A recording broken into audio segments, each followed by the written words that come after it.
Anybody heard from Sam?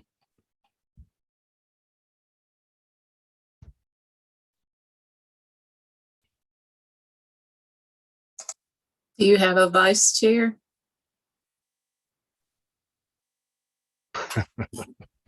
Oh, it must be you. Board member Privet, it must be you. Oh, that's going to You be a spoke problem. first. Right. That is definitely a Ted, you're it, Mike. I'm sure he'll join us. He signed in the Prime Gov, There he is. Okay. making you sweat. Yeah.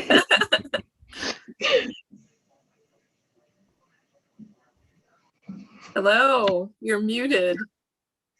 There we go. There Hello. you are. Hi.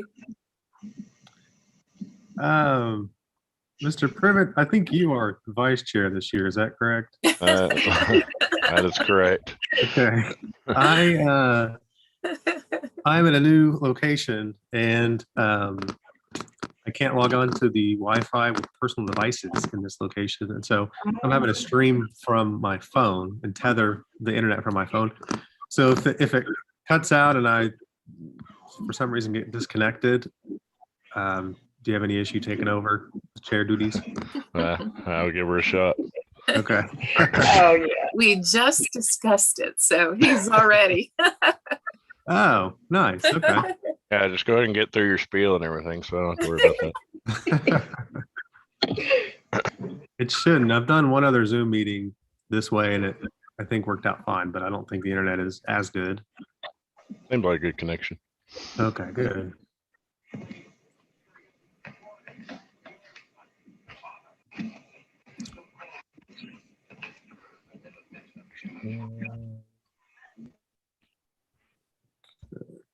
It's 1:30. Cindy, do you think we're ready to go? Yes, sir. I just don't see one of our applicants, but it's our last one, so maybe she'll hop on. Okay. Well, it sounds good. And we'll go ahead and get I'm sorry, before you start, Francis, are we recording live? Yes, we're good Yes. to go. Thank you. Okay. Welcome everyone to the City of Oklahoma City Board of Adjustment meeting, special video meeting for, what is today here? March 4th, 2021, which is now called to order. If the meeting's disconnected at any time, the meeting will be stopped and reconvened once a connection is restored. If the connection is not able to be restored within 30 minutes, items remaining for consideration will be continued to the next regularly scheduled Board of Adjustment meeting. The agenda and documents are located on okc.gov. For anyone wishing to speak about an agenda item or to speak under citizens to be heard, hopefully you've already signed up with city staff to be heard, and we will call on you to speak at the appropriate time. We will call the case, and then I'll recognize the applicant or representative to speak. Then I will recognize any protests, and then we will close with the applicant speaking. The board will deliberate, ask any questions, and then the board will vote. If you have not prearranged with city staff to speak on an item, I will regularly ask if anyone else would like to be heard on a matter at that time. If you'd like to speak, please use the raise your hand function on Zoom. On your computer, click raise hand. And just to note, if you've already prearranged with city staff to speak, then you should not need to use the raise your hand function, unless for some reason you're not on one of our lists. Introductions. Whenever you're about to speak on a matter, please introduce yourself by name and address. These instructions are included in the agenda if needed. For speakers other than the applicant, please limit your comments to 3 minutes. If you call in after your item has been heard, or if you have a different matter to raise, you'll be recognized under citizens to be heard at the end of the agenda. When you call in, staff will mute your device. We ask that all participants keep their sound on mute until they are recognized to speak. Board members will be able to ask questions and make comments at any time. Please don't interrupt board members while they're speaking because we need a clear record and it makes the meetings go by much faster. Before you begin with your comments, as I said earlier, identify yourself by name and address, and the meeting's called to order. Ms. Lincoln, can you call the roll, please? Mr. Merchant, Present. Ms. Asbury, Present. Mr. Privet,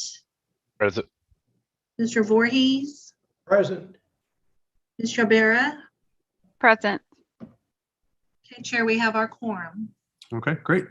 First item on the agenda is to receive the minutes from the February 18th, 2021 meeting. Do we have any changes to the minutes or a motion?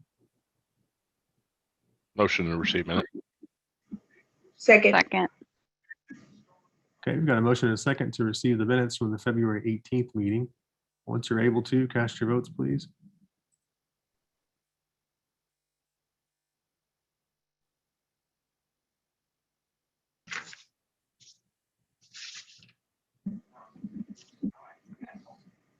Mr. Voorhees, I don't see a panel, but I vote yes. Okay, we'll mark them down as a yay, and the minutes are approved. Next item on the agenda are continuous requests and withdrawals. I don't see any on PrimeGov. JJ, is that accurate? Yeah, there's none. Okay. Next item on the agenda is public hearings, nothing on the consent docket, so we'll move to items requiring a separate vote. All right, first item, number one, case 14818. This is a request of the city of Oklahoma City for a variance to the sign regulations for a new fire station located at 14501 Southwest 59th Street. Okay, is the applicant on the line?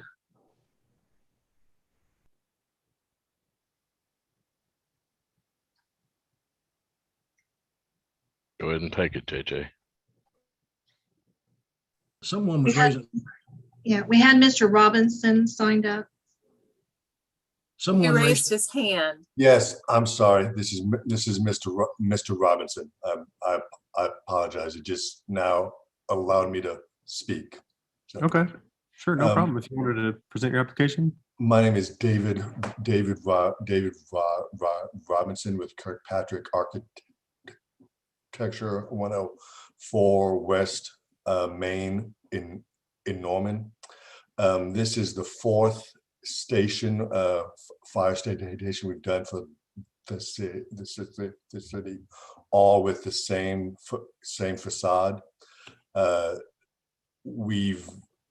The part that's not compliant in this scheme is that we both have a monument sign and we have two places on the building for signage. The monument sign, while it is there, it does give the address and the name. It also serves for public information because it's got a LED scroll to announce things like burn bans and such. And then on the station facade itself, we've got the large numbers to designate it as a station, so it's easily recognizable. Okay, I don't have anyone else signed up to speak on this matter. I think this is a pretty normal case for a variance. The code doesn't provide any specifics for entities like this, when I think, there are certainly reasons you'd want to have identification and be able to advise the public with that scrolling LED screen. So it makes sense to me. My only consideration would be, and this is maybe for JJ or Cindy, is this automatically conditioned on the use as a fire department so that some bar can't come in there and take advantage of these sign variances? Or do we need to say that? well, typically a variance is approved based on the application submitted. So I would say that it would be tied to the fire station, but just, it wouldn't hurt one bit to include that in your motion, and we can put that in the board order. Okay. That was my only thought, is maybe adding a condition in there to say so long as it's used as a fire station. Board members, any questions or comments? Sounds good to me. I can make a motion if we don't have anybody on to speak. I don't have anyone signed up. I'll wait for a few seconds at this point to see if anyone else wanted to speak on this matter. You can use the raise your hand function.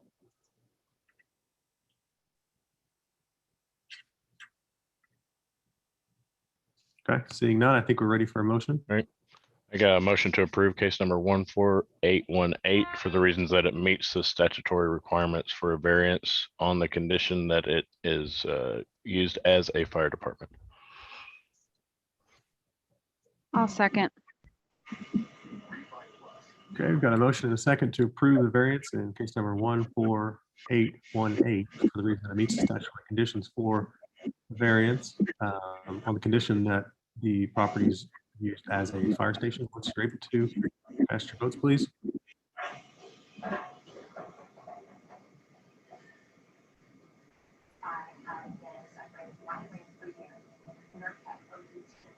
And it's approved. Thank you. Thank you. Okay, item 2 is case 14815. It's a request of West Point Group for a variance to the setback regulations in the R1 district located at 8213 South Northwest 151st Street. Good afternoon, David Box, 522 Colcord Drive. Kendall Dillon is the civil engineer. He's also on the line. This is an item that was continued from a previous hearing in an effort to come back and include both the lots. I was not here at the previous hearing. My associate put this case on, and my understanding was the individual that is the owner of Lot 3 appeared in protest. The matter was continued for, I believe, about a month in order to file on behalf of the Lot 3 owner a similar application. That application is actually the next item, so item 3.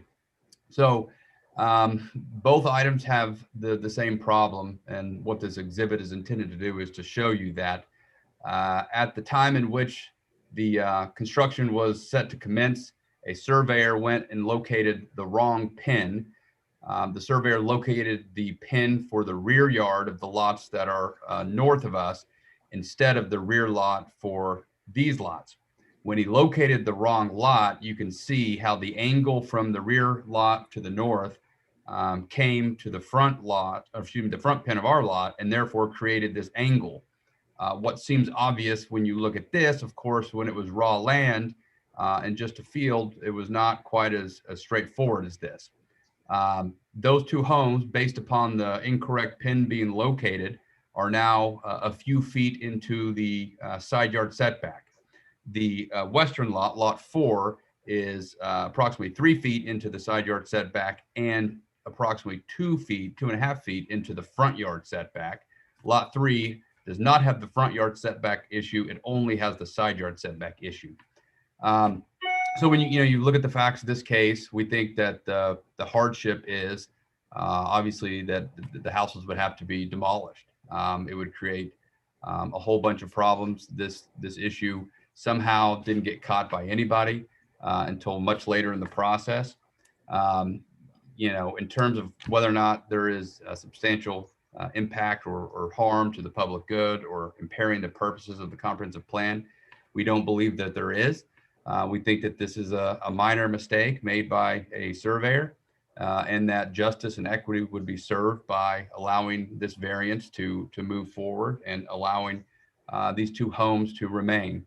It's an honest mistake that was made by the surveyor. You can see it based upon that exhibit that had they found the pin just a few feet to the east, everything would have been straight, but they didn't. They located the wrong pin and everything was put off of obviously that line after finding the wrong pin, and it caused a 3-foot problem that we now seek relief from the board. So again, we filed in a companion case. It was my understanding that the board asked that we do that. So we seek a variance on both of these. This first case, we do need the variance for both the side yard and the front yard. And then the next case is just the side yard. So I'd be happy to answer any questions. And we'd ask for your approval. Okay, board packet this month includes the protest letter I assume this is just a carryover from the last application. Is this gentleman still protesting or not? Has it been resolved? I believe it's been resolved. He signed a letter of authorization allowing us to file the application on his behalf. I'll let JJ confirm, but yeah, the protest letter that you have, it's my understanding that's just simply part of this case file now. And so it's a carryover from the last hearing. That's correct. Yeah, but it's not dated, so, and it looks identical to the prior one we looked at. I believe this lot 3 had an easement issue as well that I don't know that this board could resolve, but is that still an issue on lot 3? I am not aware of, Kendall, can you? Yeah, this is Kendall Dillon with Crafton Tall. No, there is also an easement there, but the title company has taken the responsibility of processing a partial plat vacation to cure that as well. Okay. I'll open it up now just in case I don't have anyone else signed up to speak. I'll let the board members speak, but I did want to hear in case Mr. Jones or any other individual wanted to protest this application. I'll open that up for a couple seconds. So was there anyone else that wanted to speak on this matter?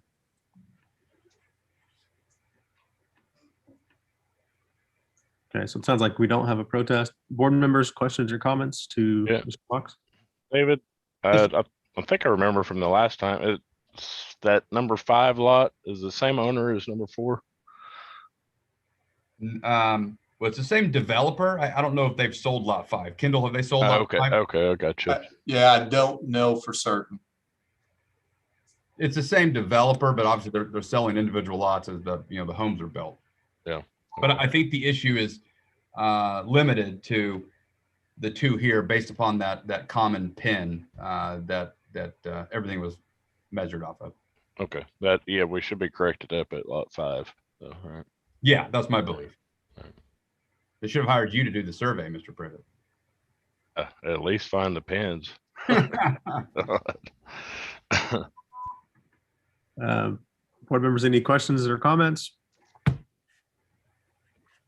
If Okay. nobody else has anything to say, I'll move approval. I could second. Okay.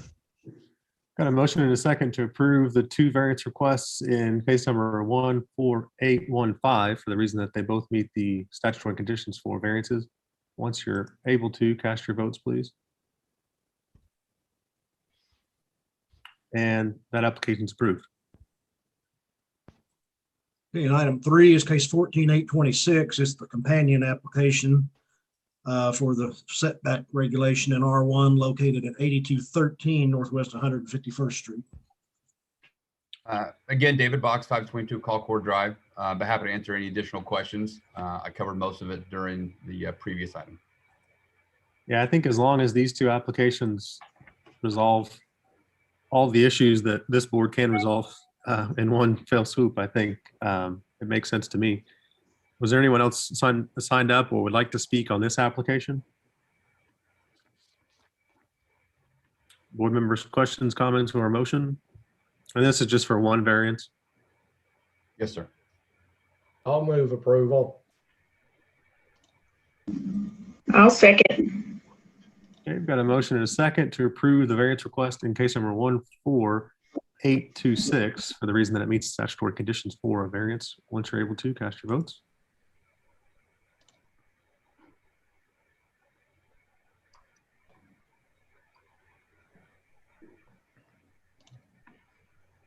And it's approved. Thank you. Thank you. Item 4 is case 14824. It's an application for special exception of Shakespeare in the Park to allow an outdoor performing venue located at 2920 Paseo.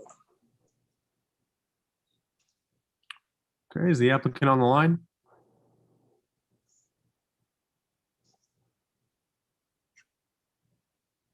Yes, I'm here. This is Tyler Woods with Shakespeare in the Park. I'm managing director here for Oklahoma Shakespeare in the Park. We are located in the Paseo Arts District. And I believe on the line as well as Larry Herzl of HSC Architects. He's our architect that's been working with us on this proposal.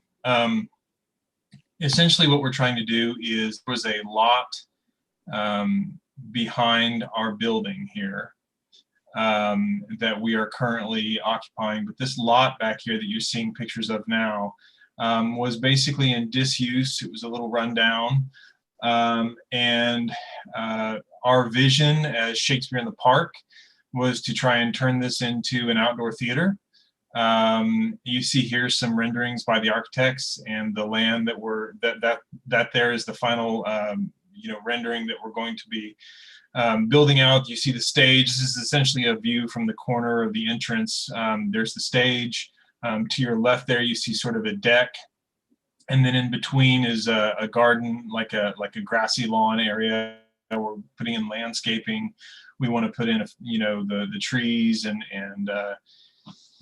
all of the things to make it feel more like a park, so that we could do theater there. It would probably seat upwards of 250 people when all said and done. Of course, one of the big goals there is during COVID, what we want to do is have an opportunity to have an outdoor theater so that we can have spacing in between our patrons.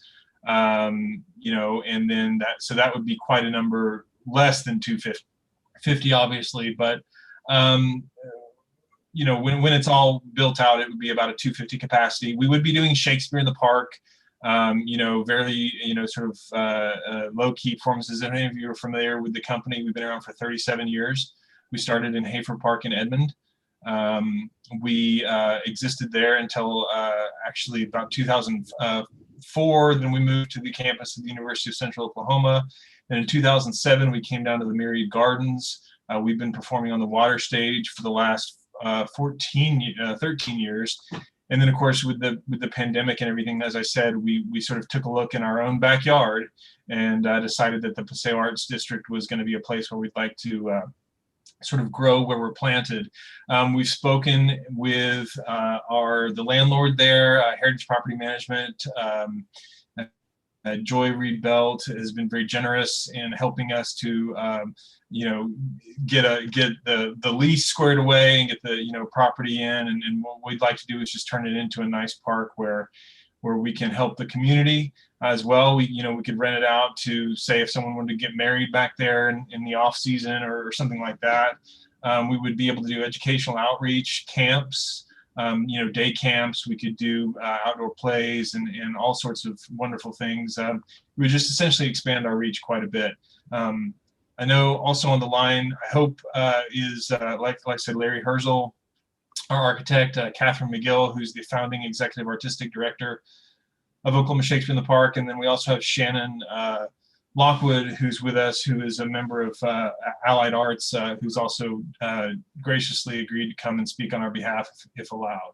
And of course, I can answer any questions. How long is that lease? 10 years. Okay. Board members, any questions or comments before you go to other speakers? Are the properties occupied the residential properties? The surrounding residential properties, I believe that they are, yes. The one to the, I guess you can sort of see there to the northeast of the property. And then there's one directly east there. I believe those three houses are occupied. To the west, what you see there is our space. Basically, if you kind of divide that building into three, we've got the lower 2/3, and then there's art gallery in the upper left, the upper third of that building. So that's all the businesses there. This lot had been used in the past for overflow parking for Paseo Arts Festival. They would do musical numbers in that. There's an alleyway there on the south side. They would do every first Friday. They have a thing called First Friday in the Paseo where they do musical street concerts, essentially street musicians out there.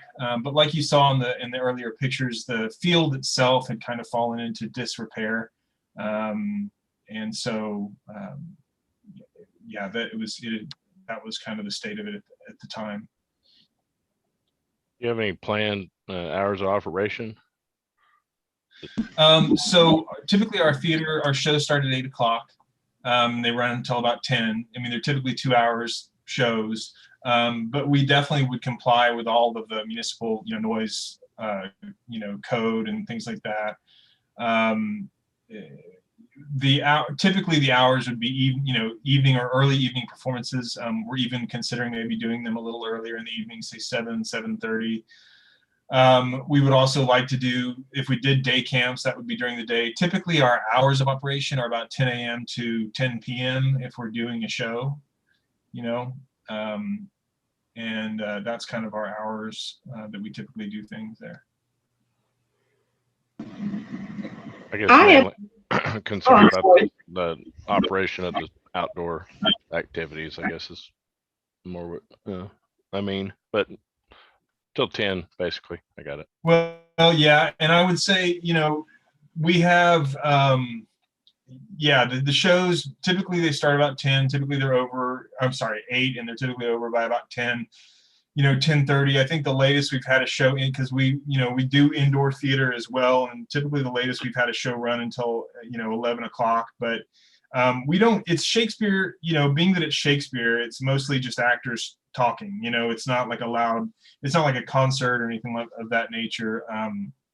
We do have other, they do, like I said, they're in the Paseo Arts District itself. If you look there, like sort of just to the west of our building on Paseo Drive, there is, for example, there's in that little island, I don't know if you can it's basically Paseo and 29th.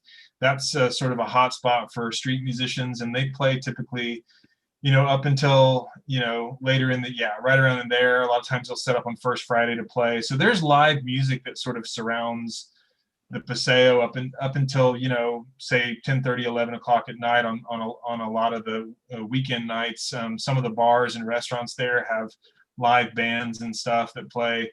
We're really looking for a place where we can entertain families, come out and sit on blankets, eat their picnics and watch actors perform Shakespeare.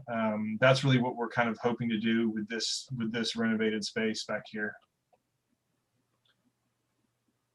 Are these kind of getting on Mr. Rivet's concerns? I think we're on the same page. Not that I'm against the application or anything. I think it's a great use of this piece of property, and it doesn't prohibit future uses.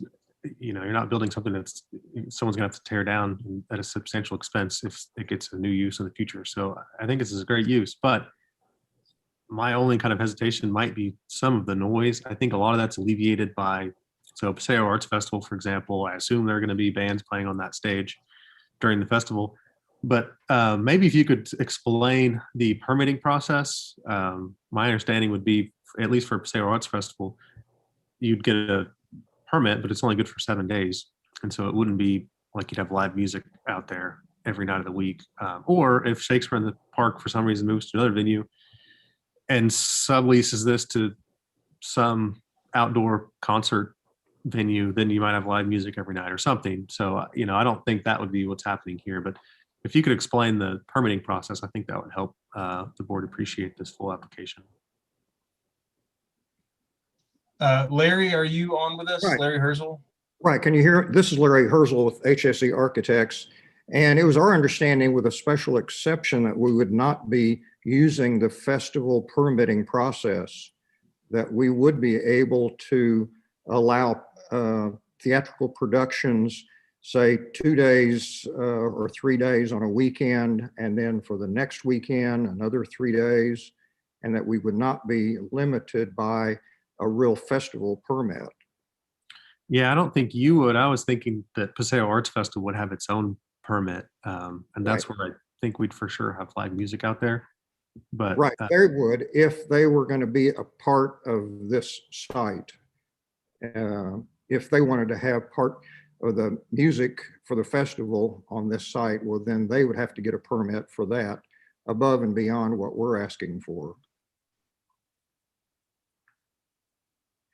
I might add, on the noise, this site does have a natural slope down to the east, down towards those residences. And of course, we're trying to take advantage of that slope by allowing people to sit on the grass and watch the production. So the stage will be facing to the west, which means most of the sound and the noise coming off of our stage would be oriented toward the back of the businesses rather than to the adjacent residences.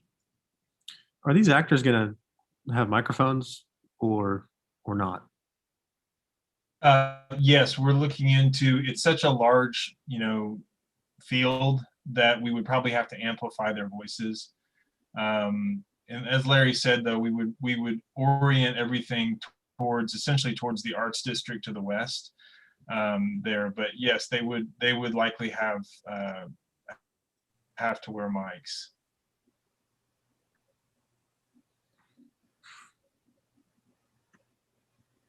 We don't Yeah. happen to have anybody to speak on this, do we?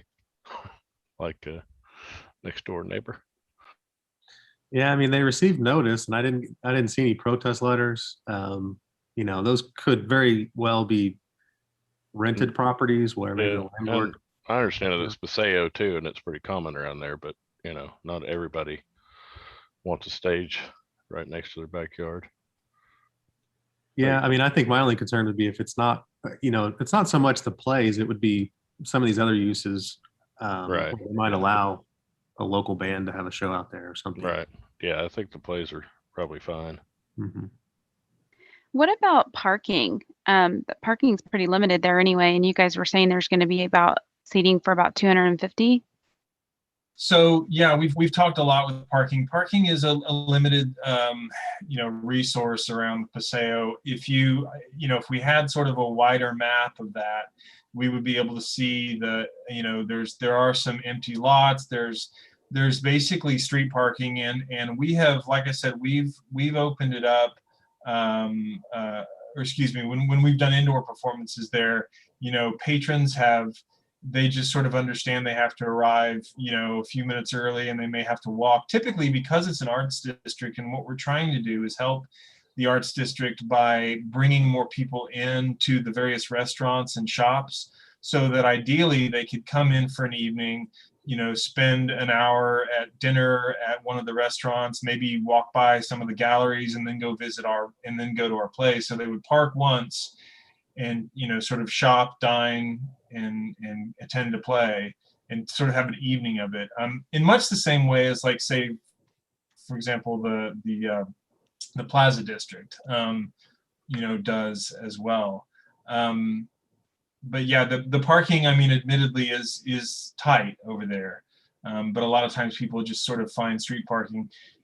And, the 250 is probably upper. I would say somewhere in the 200 to 250 range would be how many people. And of course, that's, again, post-COVID numbers that we're looking at. But that would be, parking would be a concern, I think. But it's sort of old. It's always been a concern over in the Paseo, I think, for any arts district. I think that the businesses out there on Paseo Drive wouldn't mind the extra foot traffic at all. They'd welcome that. So it would be really the neighbors and there's a lot of residential all around there. I've lived all around there in the Paseo. And it would be the residential folks that would be hindered potentially by the increase in parking, which is one of our considerations. So Mr. Barr is wise to. It may be worth pointing out, we only would perform a few times a year. So we're looking at, for example, this season, we're looking at doing a show in June for maybe 2 to 3 weekends. And then we're looking at doing a show in maybe September and then one in October, for example. So we would perform, that's COVID year. So I would say on a typical year, maybe 4 or 5 times a year, we would have shows. They would be on the weekends only. Thursday, Friday, Saturday night, maybe a Sunday evening show, from 8 to 10 at night. So we wouldn't be, it's not like it's a festival every single day or even every single weekend. So that would be another, I think, maybe worth pointing out. Yeah, there's kind of the inherent tension in my mind because I want you to sell that thing out every weekend. Right. But we also have to address some potential problems that might bring. So, Board members, questions or comments of the applicant before we open it up to other potential speakers? I Just had another one- question. Maybe Sam or Mr. Herzl, maybe you guys can educate me on this a little bit. But as I'm reading through the statute that they're citing here, this seems to be more like for a one-time event, not for a permanent facility or a permanent venue. Can you kind of speak a little bit as to why this section of the code is applicable to this request? Yeah, this is Larry Herzl. If I may address that, it was included in the staff report because along with the case for a special exception, that addressed zoning ordinances for this district because they knew that there were a lot of festivals going on in this area. But we would not be using that permitting process. I mean, we will be, our goal is to have a stage and a deck and fencing, and we would be getting permits for those items from the district commission here as well. But yeah, I can't really say why those were included in the staff report because those really don't apply to us. We would not be getting a permit for every production. Well, I mean, my understanding and kind of consistent with Mr. Barrow's point, and correct this if it's wrong, anyone, but you're seeking a special exception from the requirement to seek all these things, where you otherwise would have to get a permit and you would have to comply with all these other requirements. But this special exception allows you to kind of forego all of those requirements. Well, I believe those, number one, it says the arts festival sponsor would have to get that permit if it was utilizing public streets, public ways, or other public grounds. And we would not be doing any of that. Yeah, these are conditions that are unique to the Paseo district that are conditions for festivals such as the Arts Festival. If they were to use this in conjunction with the Arts Festival, these conditions would apply, but otherwise it's just a standalone permanent outdoor venue use.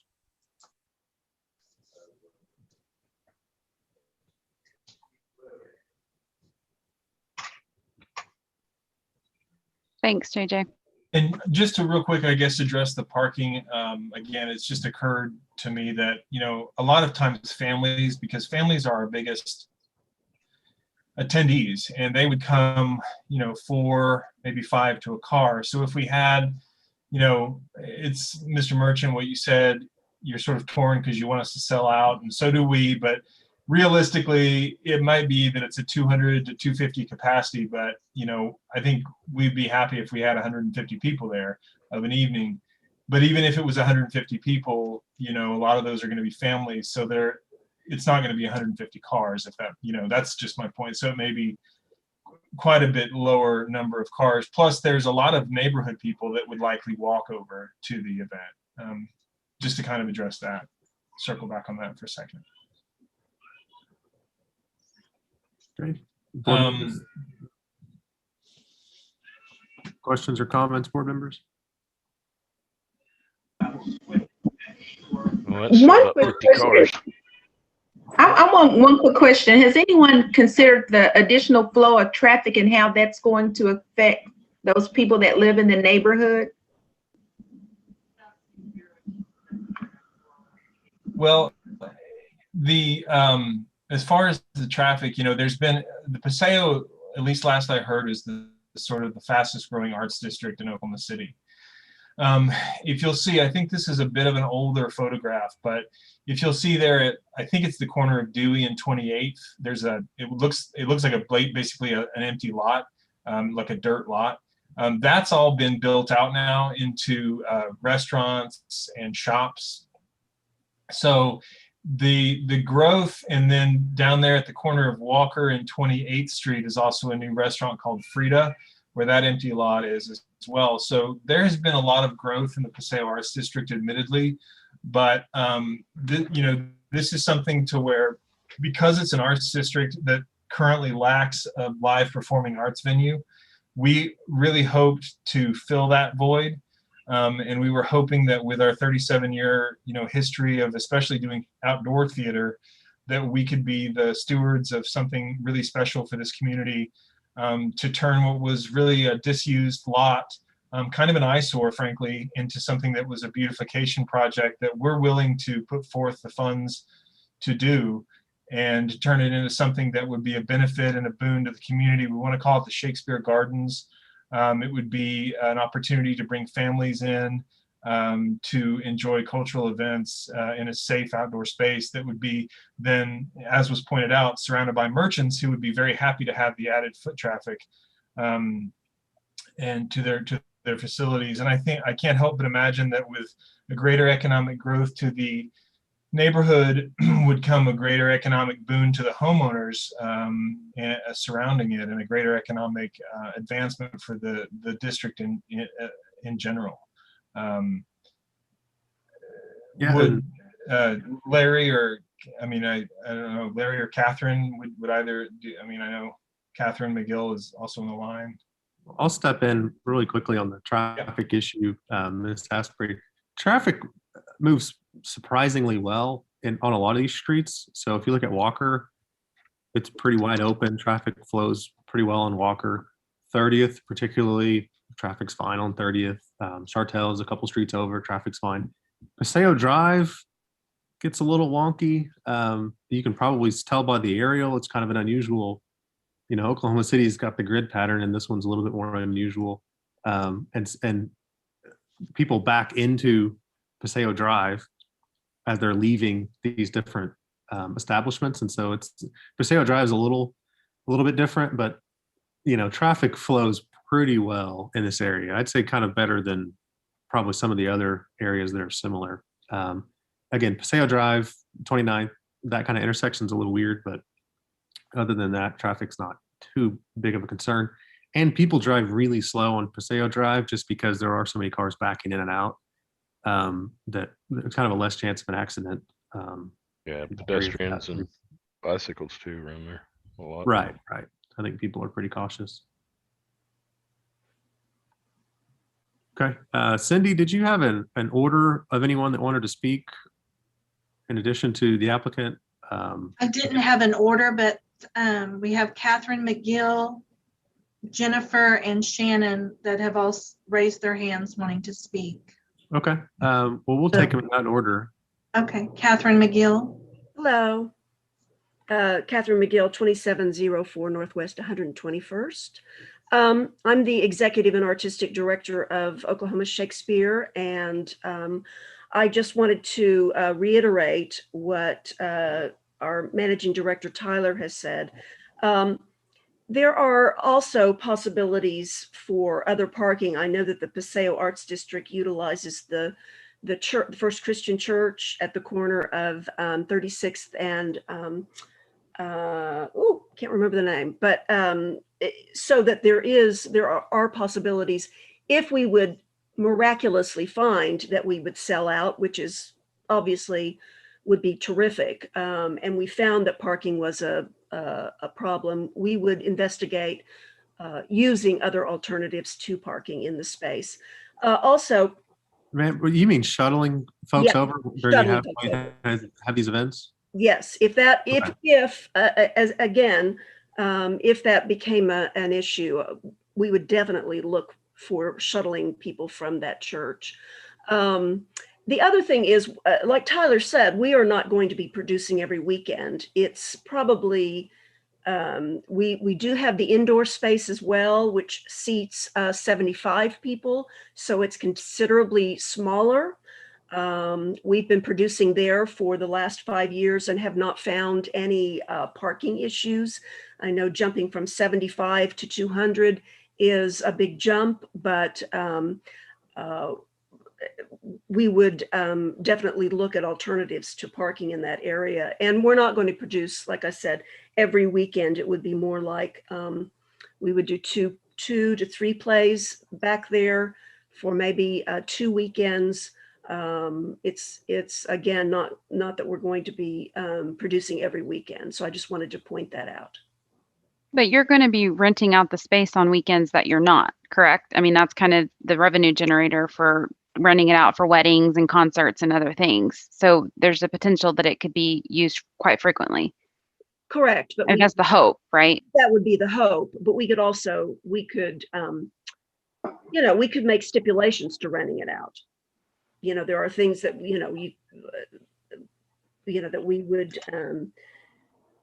look at to make sure that we're not overusing the space and that it's not to like a major rock band that we know the space cannot support. So it would not be to big groups like that. It would be to a smaller audience base.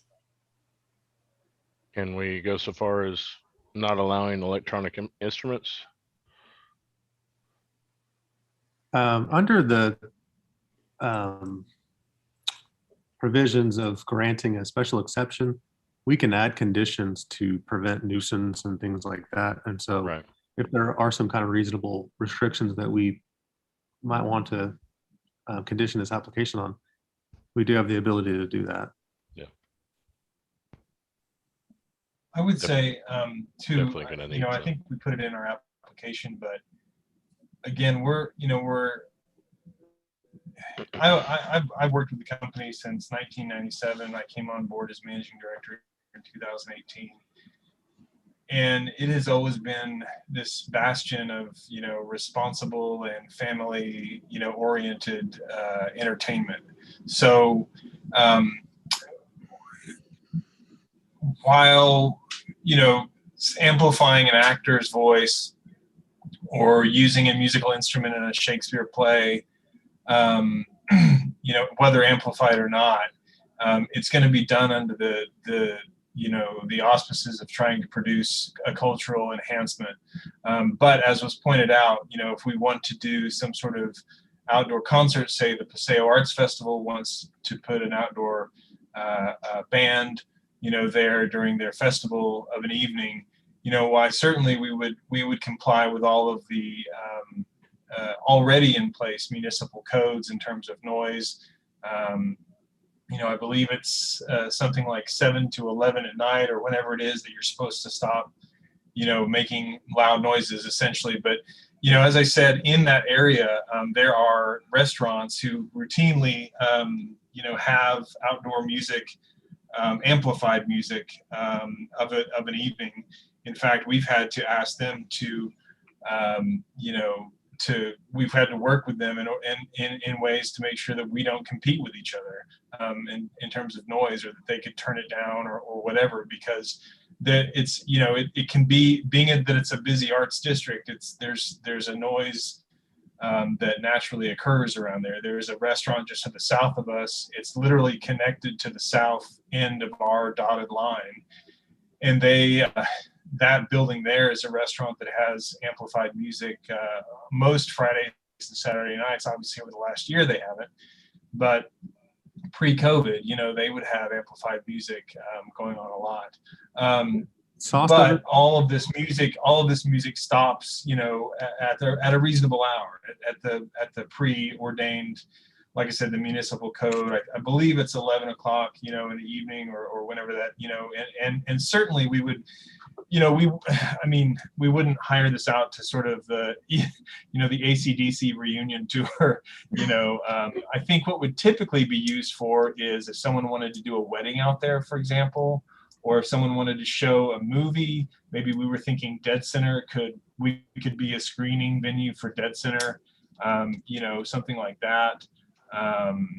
Or typically, though, it's going to be other theater companies that want to come out and produce something, which would be, again, would really fall into that sort of 8 o'clock to 11 o'clock time range, and it would mostly be amplified voices that we'd be talking about.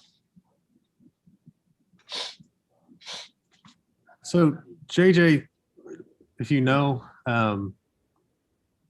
could we condition this so that if a proposed temporary use of this venue was an outdoor concert, they would need to obtain a permit from the city?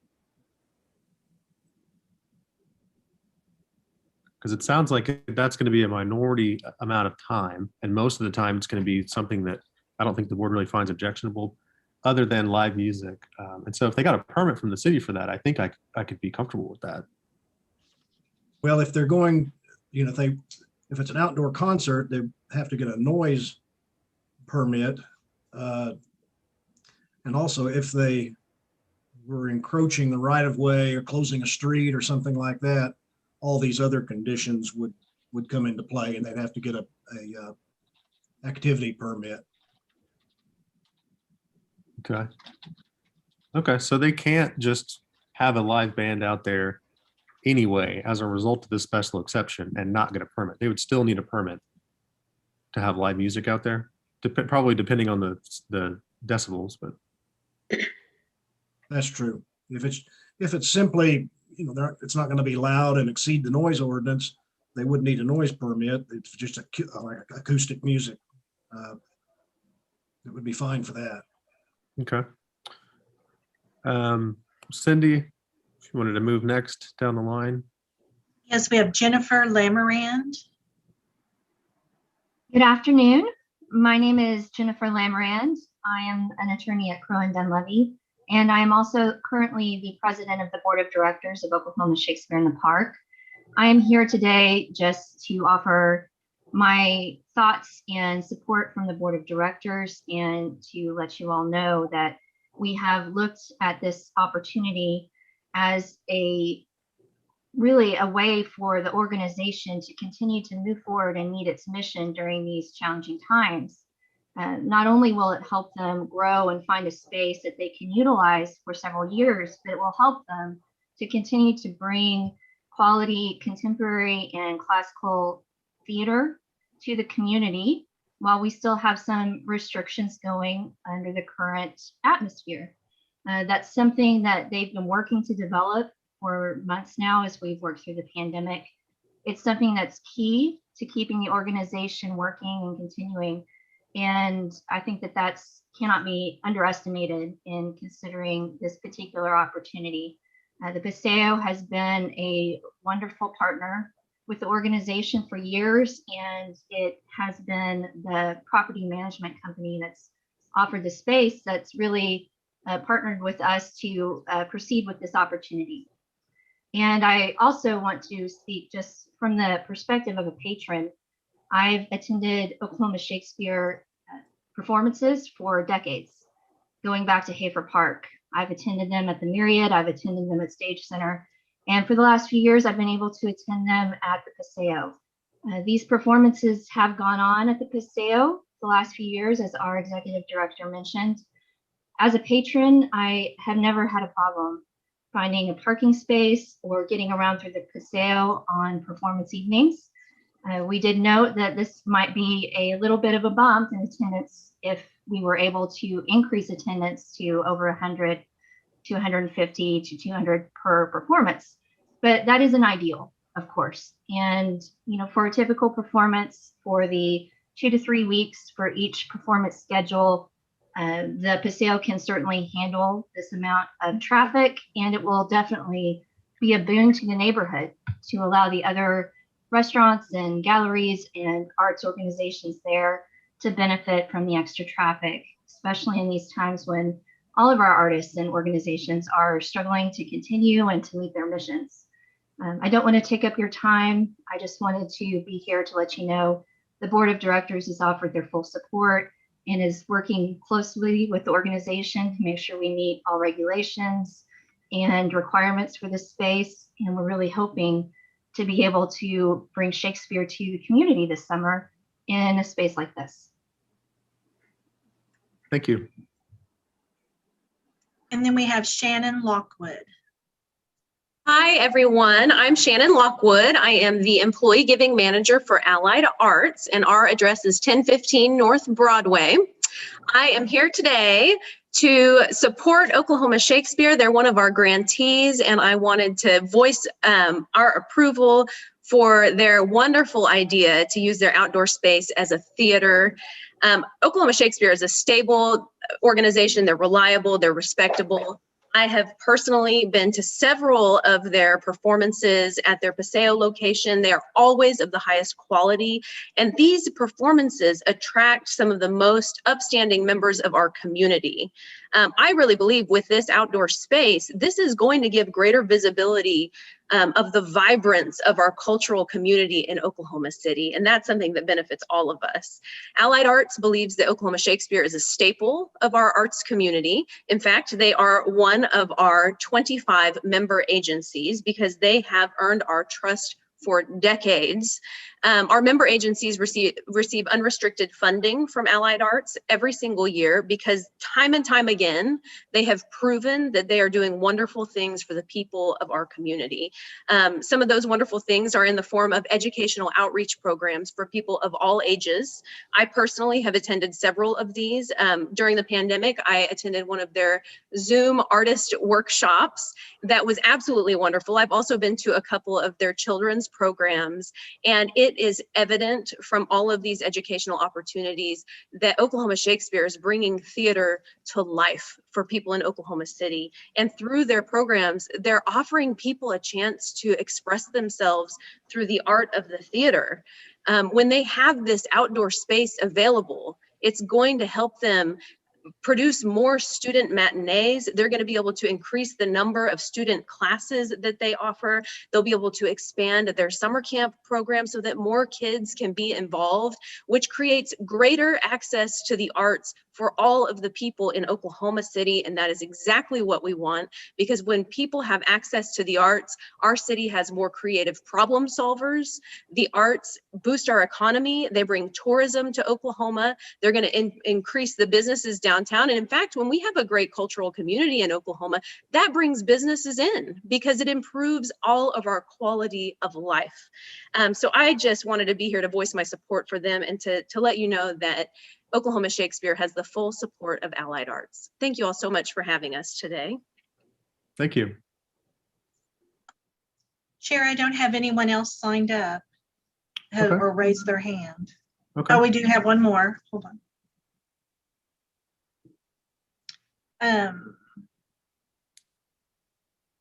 Hi, my name is Jack Wheeler. I sit on the board for both Oklahoma Shakespeare and for Allied Arts.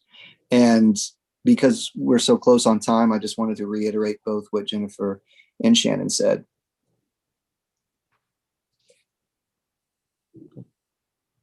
Okay, thank you.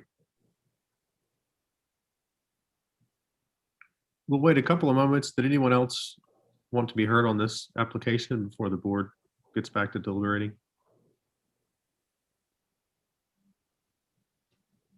I don't see any more attendees with their hands up. Okay. Board members, questions or comments?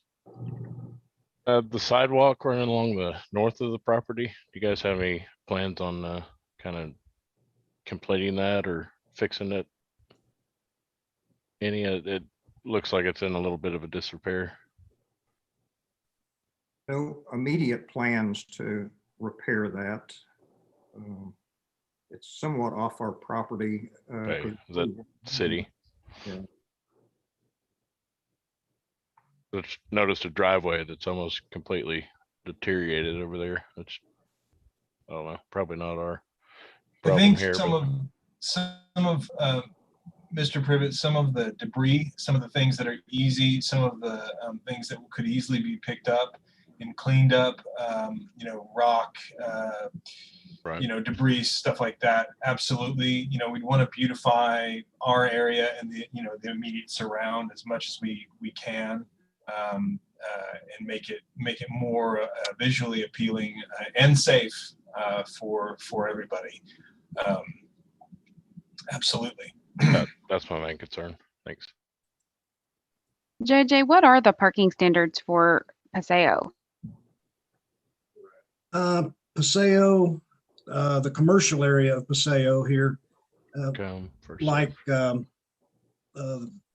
Plaza District, Bricktown, downtown, have no parking requirement. Wild West.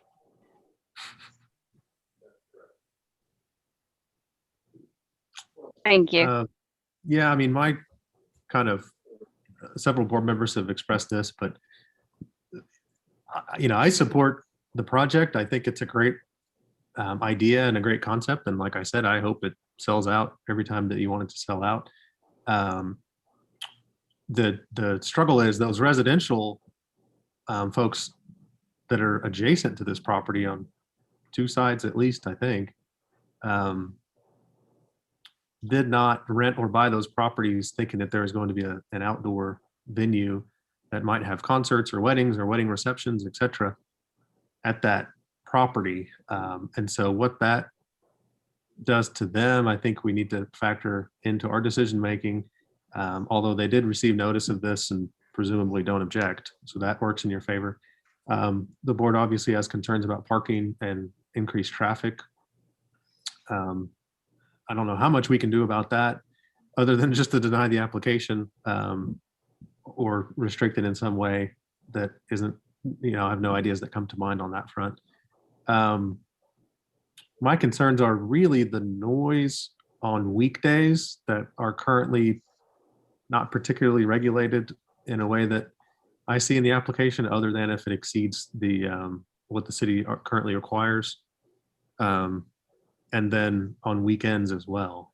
And if we could come to some way to rein that in on weekdays and then maybe have a little bit more flexibility on weekends without intruding too much on any of the proposed plans that you all have, I think that would make me more comfortable with the application. And also, I don't know, I can be outvoted by the board, but I tend to think this is one where we might want to have a shorter time period just to see how it works out. There are a lot of kind of uncertainties about this, and to see kind of how it works out over a certain period of time, but not granting a special exception into perpetuity, but limiting it for a period of time. Normally, I don't like doing that, especially if folks have to expend, a lot of capital on that, only to potentially not have the special exception renewed after a period of years. But this one doesn't seem to me like one where there's, a $10 million development or something that's conditioned on a special exception that only lasts a year. So this is one that I think we probably could put a time limit on, a reasonable time limit on, that allows you to actually get in the groove of the project, but also doesn't allow this to last into perpetuity. So those are my initial thoughts. Board members, any other questions or comments? And then we'll let the applicant speak again. I can definitely get on board if there's a term limit for sure, I think. Along with a few other restrictions, but yeah.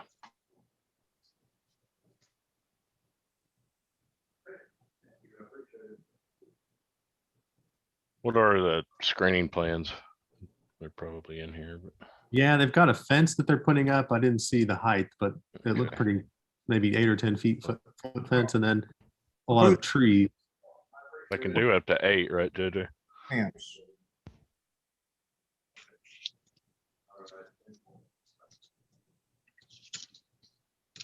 If the applicant wanted to speak on that, I was curious about the landscaping as well. So. Right, this is Larry Herzl. Yeah, we are proposing an 8-foot fence on all the residential sides, anything that borders residential or the street. And landscaping, I mean, we haven't really specified any requirements, but we do want to heavily landscape it and live up to the word that we're going to be Shakespeare's Gardens. And I guess on a time limit, could we say 5 years? Does that seem like a reasonable time period with this special exception? That was the upper end of what I had in mind, unless we could fashion some conditions that aren't immediately coming to my mind. But if we could get some yeah, I was just going to speak on that. So Shakespeare in the Park's been around for 37 years, and they have never done a capital campaign in their entire history. We've decided that we want to launch a capital campaign now because COVID nearly shut our doors. And we're basically trying to reach out to our community to say, hey, if we're something that's valued in this community, please speak now. Please speak up for us, because we struggle every day. We have you know, a 2.5 person office. We have 2 full-time, 1 part-time, and we produce, you know, a year-round season, educational outreach, et cetera. You've heard, you know, not to reiterate all of it, but you've heard from all the supporters. But the point I'm trying to make is that this investment, it may not be a $10 million investment, but for us, a company of $250,000 a year, the idea of investing $100,000 into this park is significant. And the idea that in even 5 years' time, we would or 2 years' time or 3 years' time, we may or may not be able to continue the use of it becomes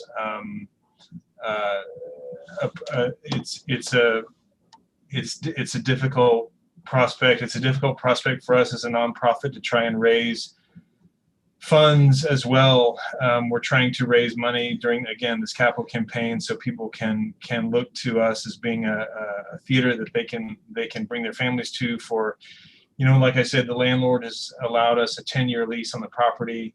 You know, the Passaic Arts District is a noisy district, and to speaking to the neighbors, you know, there are, of any Friday night, there are multiple live amplified musical concerts going on all over the district, and we would certainly be less amplified, you know, than that. And in terms of doing outdoor musical events and so forth, that's just not really going to be us. I mean, we may do a production, you know, of Camelot someday, you know, in keeping with our theme, where there would be, you know, a musical, you know, production, but that would be, again, sort of a in the evening type deal.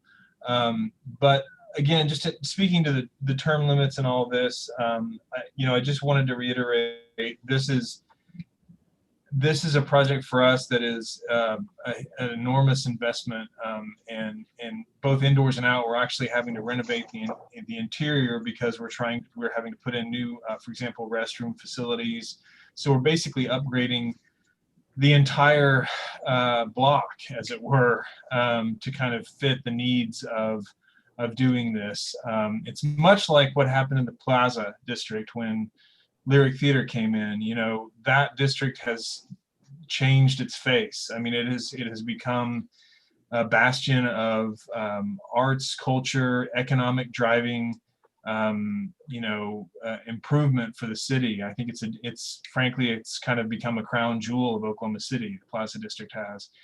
And the Paseo is the oldest arts district. The Paseo is the fastest growing arts district. The Paseo is a beautiful, thriving arts district, but that currently lacks a performing arts venue. And I think that this could be the crown jewel in that Paseo Arts District, and it could be something to make the entire city very proud. But again, I just sort of point to the case study of what happened when Lyric Theater moved into the Plaza.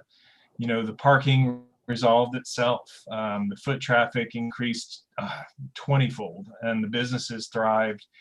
And I think that something like that would definitely happen here. I just wanted to reiterate that yes, you know, it's not a $10 million investment for us, but proportionally it is a large expenditure. And so we were hoping for at least that, you know, to have it last as long as we were, you know, a 10-year time period. And if there's other things we need to make sure that we agree to, obviously, in terms of loud concert music, you know, that's something we would never allow, frankly, back there. It's something that would be detrimental to our reputation as a venerable company in this community. So we would never allow someone to go back there and disturb the peace in an offensive way. And we would make sure that whomever we rented it out to would honor that as well. And we would make sure to be good stewards of not only the public trust and the public money and the public funds, which we have been for 37 years as a nonprofit, but we would make sure to be good stewards of the public, you know, well-being and peace of mind in terms of you know, noise disturbance, parking, all of these things. So, and we definitely work hand in hand with the property managers and the owner of the Paseo. We've done, you know, we've worked with them since 2014 to try and improve and build upon the facility that we currently occupy. and we intend and hope that that relationship can continue for many, many, many, many years to come. That's all. Thank you for hearing me out on that. Sure. I'm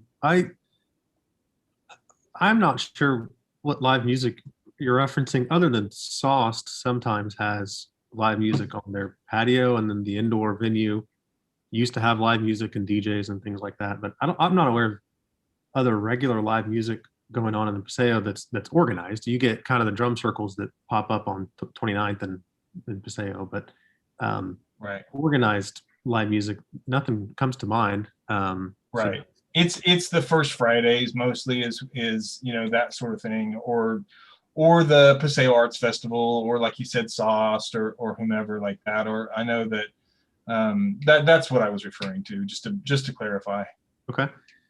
And frankly, I didn't want to limit your use to preclude live music. I frankly think sometimes live music would be kind of fun, and I'd probably go.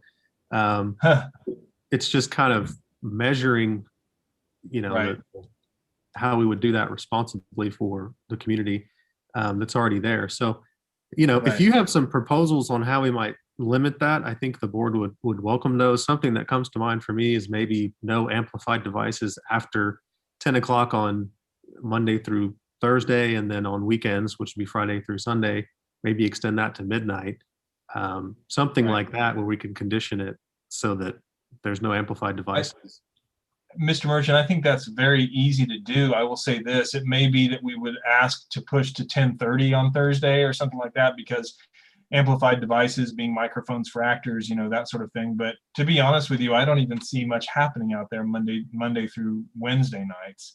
But when we used to do Shakespeare in Hafer Park, we did Thursday, Friday, Saturday, and Sunday evenings, for example. But yeah, and honestly, up until midnight being the cutoff on a weekend, I think that's completely reasonable. In fact, that's something we could absolutely write into any contract or rental contract that we would have for someone to say, look, you know, you can't play loud music after, you know, midnight on the weekends, 11 o'clock on Thursday, you know, that sort of thing would be easy enough to write in, I think, to that. And frankly, like I said, you know, Oklahoma Shakespeare in the Park doesn't want to risk its reputation by becoming known for noise disturbance. You know, we've always prided ourselves on being a good neighbor and a good member of the community, and we certainly wouldn't want to put that in jeopardy by allowing someone that we rent to act in an irresponsible manner on our property, on our stage. So we would definitely be stewards of that. Okay. I think that, at least for me, I think that addresses the noise concern. And then the only other concern I don't think you guys can address right now, which would be the parking and increased traffic. And the only thing that would address that would be just not allowing this to go into perpetuity. And if there is a problem that is created by the increased traffic and increased foot traffic and number of vehicles there, you know, at least there'd be light at the tunnel for anyone that thought this was a problem by knowing that the special exception didn't last forever. So I don't know what, if any of that changed the minds of any board members or board members, if you had any other questions or comments about kind of some of these conditions, but I'd welcome those now. Yeah, I agree. I mean, I'll just reiterate, I do think that parking is going to be an issue. I think that, yes, there's a lot of, you know, venues that are, or restaurants and bars and things that have popped up, but I don't think any of them have had a capacity of 250 people potentially. And so, but I think you're right, Mr. Chairman, that short of saying this can't happen, what do you do about that? So I can look past that with these special conditions as far as noise that you've proposed. I think Mike may have had a other one about maybe instruments or something like that. As long as we have a limitation on it, and I can appreciate the concerns of Oklahoma Shakespeare in the Park as far as the investment, and you're reaching out to your donors. I attend events there frequently myself. love what you guys do, but I also can see that, I mean, this is something new for this area, and we don't know what it's going to do, what sort of traffic it's going to create, what sort of parking problems, what sort of noise. And so by limiting it in some fashion, I feel like that's kind of the only tool that we have to as our chairman said, kind of give those, if it does create a problem, give them some remedy without having to wait 10 years. So those are my comments. Yeah, same with me. Main concern, traffic. If it does anywhere near Lyric, we'll be seeing some parking lot applications soon, I'm sure. So, but yeah, with the limit, I think that makes me feel a lot better that it's not going to just be a lasting deal in case something does pop up that we don't see. So. Yeah, this is Kitty. I totally agree 100% too. And I think it's an excellent move to even put it there. I attended the one that was up at Hafer Park all the time. And since none of the residents had a complaint and they're not here complaining, I don't see it being a huge problem right now. All we have to do is just put it in place and see what happens. So I wouldn't want to put those limitations on you guys either. Mr. Merchant, this is Cindy.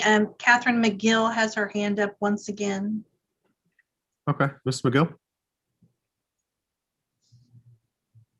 Sorry, I put it back down because actually Tyler said pretty much everything I wanted to say, which is that you know, we would be good stewards to the the Paseo Arts District and to the city.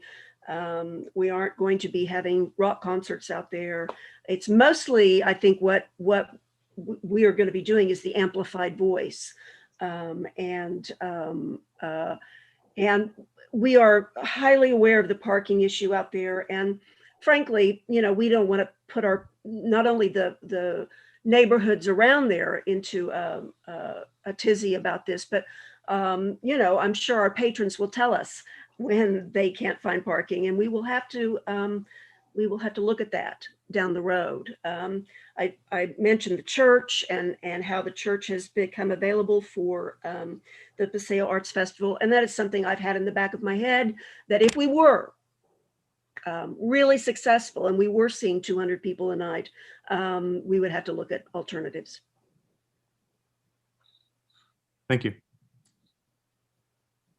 Yeah, and it's on the parking concern. I mean, it touches so many areas, because it could be the residential folks that are around there that now they can't park on the street anymore because it's full, or can't get in their driveway, or you know, something like that. But it's also the businesses out there that take Frida, for example. Frida's, you know, a little bit more expensive than the clientele there might not want to walk 5 blocks because there's no parking near Frida, you know. So it could create all kinds of things that we don't really know until we try it out. And so that favors having some kind of time limit on it. I will ask JJ kind of an unusual question, but what do we look at for revisiting a special exception? So I know if someone's in violation of a variance, for example, that can come back in front of the board and we can pull their variance. I don't see here that they would necessarily be in violation, but you know, if you get neighbors that keep on complaining and complaining, do we have anything where we could review this special exception in a year or two if it proves to be a huge problem? Other than placing a time limit on it now, no. Any complaints would be treated just like any other zoning complaint. And they'd have to be in violation of the special exception or the city code, which presumably they wouldn't be here because there are no parking requirements. Right, correct.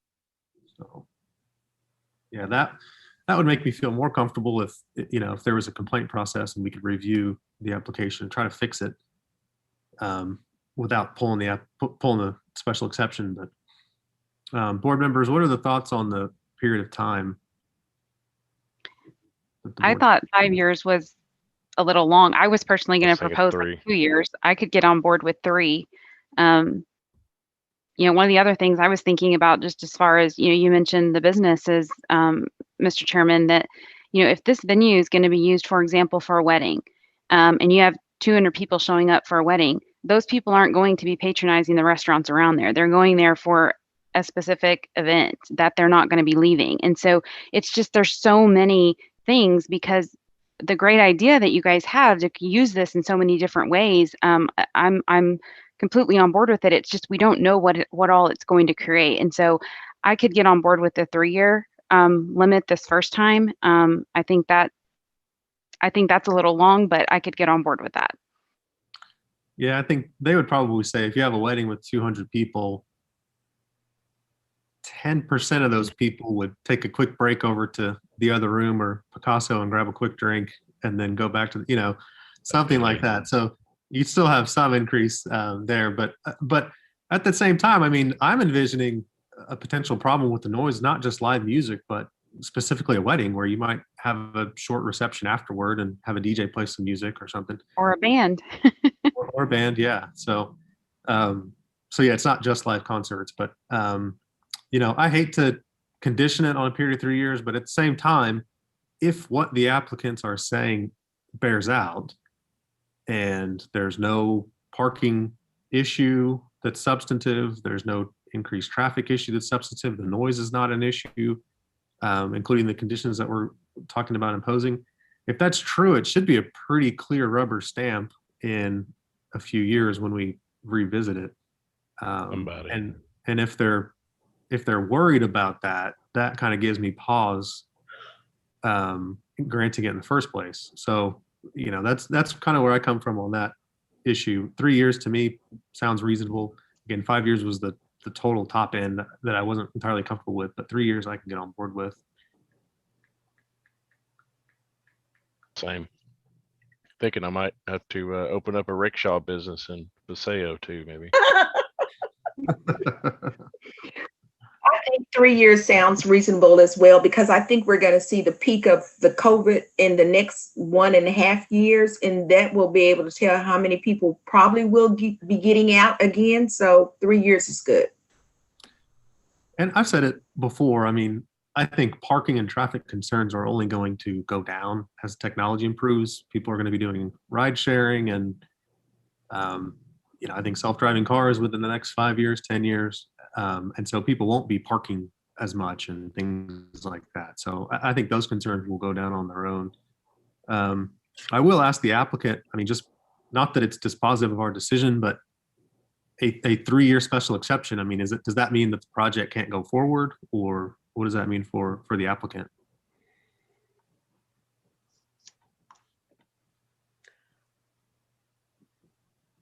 Yeah. Tyler, are you going to address that? I'm here to address, I don't know if you can hear me. Okay, Ms. McGill. Oh, you can hear me. Okay, I didn't know. Hi. I will not, it's a little disheartening, and I know Tyler would say the same thing, but I think we will prove ourselves in 3 years, honestly. I think we will prove ourselves as good steward to the community. And you will be able to rubber stamp it in 3 years. So, I mean, that's my feeling about it. Again, we can limit the numbers of people there. We can say, okay, nobody, we can have a wedding that you can't have a large wedding. I mean, there are things we can do to mitigate some of these issues.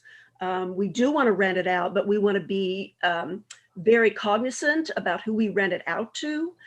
Maybe, a small jazz group or a acoustic music thing, but we can definitely keep size limitations to the space, and I think we're going to be good stewards to the space. So I don't foresee, we would prefer 5 years, but I think we're going to be good stewards to the community, and we're not going to we don't want to overextend what the Paseo Arts District can do.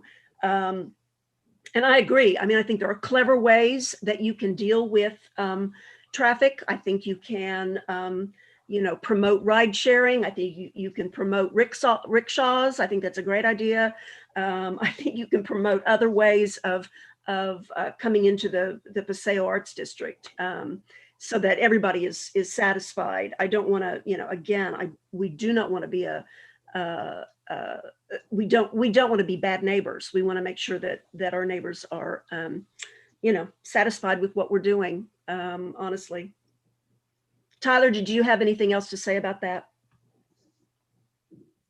No, I think that pretty much covers it. I mean, I think, yeah, and our, I think, that in 3 years' time, we would definitely be able to have proven ourselves as good stewards. So I think we've done that for almost 4 decades. I think that we will continue to be a responsible company, and that this will present new obstacles, clearly. But that I think we're in a unique position to address those obstacles as being the Shakespeare in the Park Theater. This isn't our first, sort of rodeo, as it were, with outdoor logistics. So we're definitely in a unique position to be good stewards in that regard, and I think that we'll definitely be able to prove ourselves. And like you said, I think the technology with rideshare and different things like that will improve. And I think that, like Catherine said, I mean, limiting the numbers and, limiting honestly limiting who does rent it and when we rent it. We certainly don't have the capacity right now. I mean, we're not a 15-person organization. We don't have to sit here and rent it every day of every week anyway. So it would be, and it's mostly meant for us. I mean, it's meant to do theater and educational programming, so I think that that's kind of the main use of it, regardless of any of these weddings or rentals or concerts or any of that. I mean, the 95% use of this theater is really meant for and geared towards Shakespeare in the Park. And that's what we're hoping to do. So thank you. I think, your business better than I do, but I think you're going to be pleasantly surprised on that front. I mean, it's going to be great. Cheaper to do a wedding there, presumably, than at the church in the Paseo. It's throughout the pandemic, folks are wanting to do outdoor events, and it's starting to warm up. They don't feel comfortable doing indoor events, so this spot's kind of in the heart of the city. And so maybe they rent it out for those events or corporate events. I mean, I think it's going to be used a lot more than you think, although you kind of control that valve. So, right. Board members, questions, comments, or motion?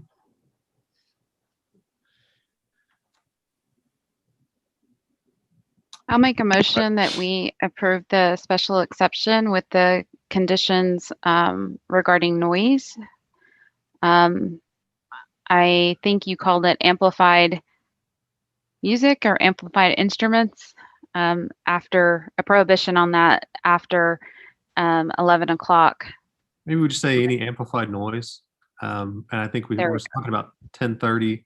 I don't know enough terms. Rita's got some legal term for us. My thought was amplified noise after 10:30 on Monday through Thursday, and then on Friday, Saturday, Sunday after midnight. And then I'll let Ms. Douglas Talley speak. Could I offer one thing very, very briefly? Friday, Saturday, since our shows are Thursday, Friday, Saturday, Sunday, I would just ask that we do, 11 o'clock on Thursday if possible. Monday through Wednesday, absolutely, 10:30, but it's just, if we do, Hamlet, for example, Hamlet's hard to get under, 2.5 to 3 hours. So, that's just, just a for instance, if it started at 8, it would be ending at 11. So 10:30, something like that. It's a spoken play though, so it's not like it's a rock concert. I mean, it's yeah. But these prohibitions would be for any event that happens there, not just your event. So that would be weddings, concerts, other outdoor events. Right.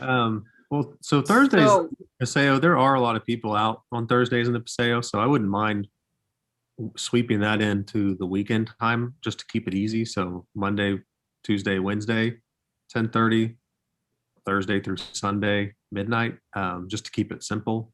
But I'm open to suggestions on that. And then on the thing that you hear, I suggest sound rather than noise. Okay. So no amplified sound. Correct. Okay. In case the city has to fight this in court, I think. It'd be a lot easier if it was sound because we'd have to prove that it was noise. So, Okay. thank And you. that's a matter of personal preference. So, Ms. Ybarra, probably cleanest for the sake of the record to just restate the motion. Sure. I would move that we grant the special exception with the following conditions. No amplified sound after 10:30 Monday through Wednesday and after midnight Thursday through Sunday. Does that cover it? Yep. And then period of time. Yes, and for a period of 3 years. Okay. Second. Okay. We've got a motion and a second to approve the special exception in case number 14824 for the reason that it meets the statutory conditions for a special exception. On the condition that there's no amplified sounds on Monday through Wednesday after 10:30 and after midnight on Thursday through Sunday, and special exception granted for a period of 3 years. Once you're able to, cast your votes, please. And it's approved. Thank you. Thank you all very much for your time. Thank you all so much. We you. appreciate it. Thank you. Good luck. We promise to be good stewards, and we hope you join us at Shakespeare in the Park. Definitely be there. I can almost guarantee you I'll be there. So Get your rickshaw Awesome. going. Mike, we want that rickshaw going. It'll be me riding it personally. Okay. I great. need the Thank exercise. you. Appreciate that. Okay, on to item 5. It's case number 14825. It's a request of Ajax Holding for a variance of the parking requirements in the C3 district at 13600 North May Avenue. Good afternoon, David Box, 522 Colcord Drive on behalf of the applicant. This is a variance application to the parking requirements at the site located at May and Memorial.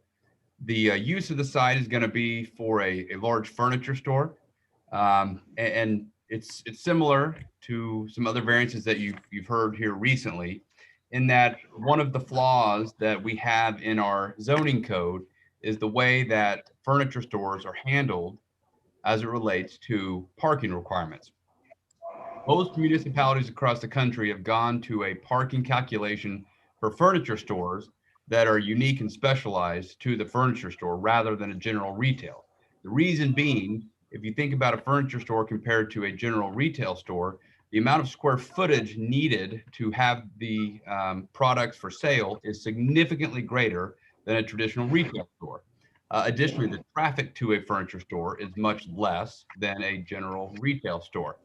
So what we are seeking is a variance to allow this site to have 370 parking spaces.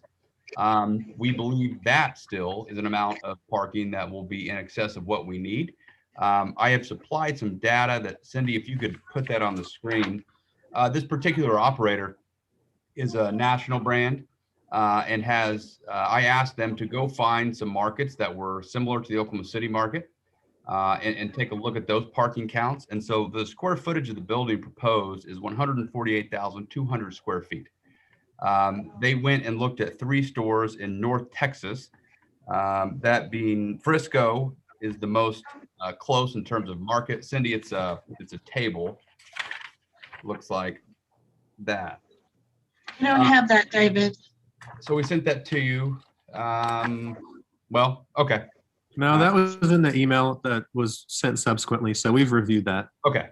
So what that is, it's a bit confusing when you look at it, it's just a bunch of numbers, but what that is are these 3 stores. So it's Fort Worth, Frisco, and Grand Prairie, excuse me. And it's a count of total number of customers by hour.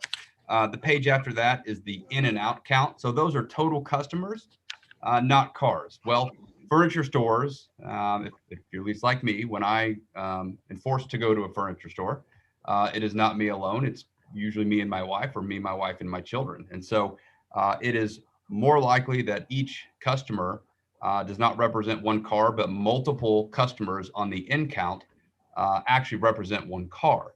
So the 370 is more than adequate to handle even the busiest peak that this operator has seen in any of their stores that are anywhere comparable to the Oklahoma City market. For comparison, when you look at a per 1,000 square feet basis, what we are asking for is approximately 2.5 parking spaces per 1,000 square feet. In comparison, the recent requests that have come through for another large furniture entity here locally, the number per 1,000 square feet was closer to 2. So the variance we seek is not as aggressive. In other words, we are not seeking as much relief as has been granted in other furniture stores. And I would submit that based upon the way that the other furniture stores have operated over the last several years after receiving the variance, there have been no problems. In fact, if you drive by Mathis Brothers at 3434 West Reno, my guess is you've never seen that parking lot anywhere close to full. And in that case, we actually sought a variance of 581 spaces. So it was a significant variance. The numbers look like it's a significant variance, but in reality, based upon the unique nature of the furniture sales business, and based upon the way that the code looks at the square footage, it is just unlikely, and the market bears out that 370 spaces is just not likely to ever be needed. So we think that this more than satisfies what is required. So in terms of the specific statutory elements, the hardship that would be created would be that we would have to build a significant amount of parking that would be a complete waste. That much more paved surface is a problem, perhaps, and it would just go unused. Unused parking lots tend to be unsightly, tend to be problems for the city. It's unique, again, based upon the use.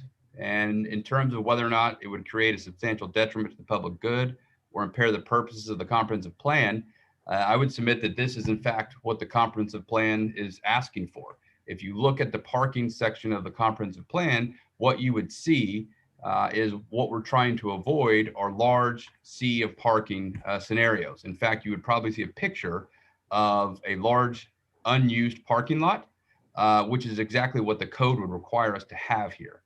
And in terms of being the minimum necessary to alleviate the hardship, based upon the data that we've provided, we believe that this is the minimum necessary. Again, we still think it's overparked, but we think it's the minimum necessary to alleviate that hardship. So with that, I'd be happy to answer any questions, and we'd ask for your support. I'll raise what I always raise in these. I didn't see that you applied the allowed reduction for landscaping and bicycle racks. And so if you did that, the amount of the variance that we would need to grant would fall substantially, and then I would support the application. So that's kind of. So here's our problem. The deal is not closed. The amount of money it costs to produce building permit plans is substantial. And we need to know that we're going to do everything we can to drive the countdown. Obviously, it seems silly to put a bike rack at a furniture store. It's unlikely that anybody's going to ride a bike to a furniture store. But we're going to do everything within the code to do it, but we still know no matter what, we're going to need a variance. And that 370 number is the number of parking spaces that we intend to provide.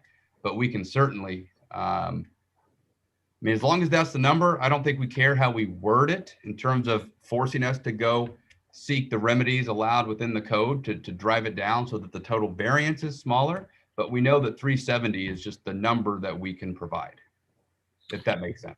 Yeah, no, that's kind of where I thought you were at. You don't particularly care about how you get there. You just need to get there. And so landscaping, number of parking spaces that can be reduced, 1 space for every additional 12 points of parking lot plantings.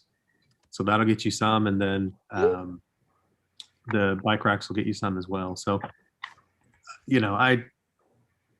once that's satisfied, I think I'll tell you where I'm coming from. That satisfies the last statutory condition that it's the minimum necessary to alleviate the hardship. And so that's why I like that to be met in cases. And I think here that would drop down the number of parking spaces that you need to be varied by quite a bit. So maybe we agree that, the number is 370, but we will max out what we're required to do in terms of landscaping and bike racks. And with any luck, Mr. Privet, upon his rickshaw business, will be able to drive his bike up to May and Memorial and check out the furniture offerings. I'm gonna hire Asa for that. And I'd probably like a condition that it's as long as it's used as a furniture store. In case it went somewhere else and just got all kinds of craziness going on. Probably not, but So I mean, on that regard, I'd have to continue the item. We're not prepared to do that at this point. I need to continue the item and get with the folks who are not here to make that call. So there's a chance it could not be a furniture. No, I mean, Or it is that what you're saying? absolutely is going to be a furniture store. There was an article in the paper that came out this week. It's a national brand that this will be their first entry into this market. It's Living Spaces is the name of it. California company. They're carries the what's her face's stuff. Yeah, I remember. Yes, that's right. Yeah. I know you're talking about, but I can't. Chip and Joe. There you go. Yeah. Those people. Yes. It's not an IKEA, so that's good. Yeah, right. So it absolutely will. There's some problem with financing and other things that will, I think, prohibit us from agreeing to that limitation. Mike, that's what I was thinking as well. I mean, the whole application is based on just being a furniture store and not particularly requiring the amount that another use might have. And so, right. And I'm cool with that. Yeah, same here. So I'd be fine with it, but I just want to reassess it if it's going to be used as something else, and I won't speculate on what that is. Can you give me a moment? I see 3 dots popping up on my cell phone. I may have an answer. With some clients that don't want a continuance. Well, yeah. I understand that too. If we can get it done today, I'd rather get it done today.